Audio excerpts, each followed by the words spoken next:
महानगरपालिकेच्या निवडणुकीमध्ये मुकुंदनगर येथे झालेल्या किरकोळ वादामधून अब्रार शेख या युवकावर नगरमधील राज चेंबर या ठिकाणी गोळीबार झाल्याची घटना बुधवारी रात्री घडली असून या घटनेचे सीसीटीव्ही फुटेज आता समोर आले आहे।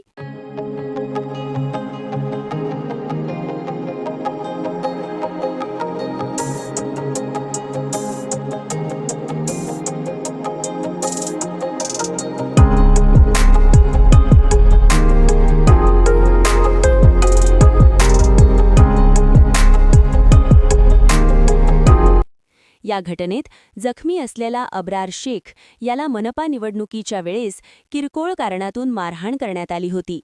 त्यावेळी अब्रार शेख याने पोलिसांमध्ये तक्रार केली होती। याचा राग मनात धरून अब्रार शेख यांच्यावर रात्री 11च्या सुमारास 4 गोळ्या झाडण्यात आल्याची प्राथमिक माहिती मिळाली आहे।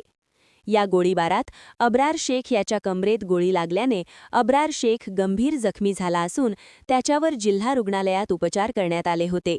त्यानंतर त्यास खासगी रुग्णालयात दाखल करण्यात आले असून त्याच्या कमरेतून एक बंदुकीची गोळी बाहेर काढण्यात डॉक्टरांना यश आले आहे। पुढील तपास तोफखाना पोलीस करत आहेत।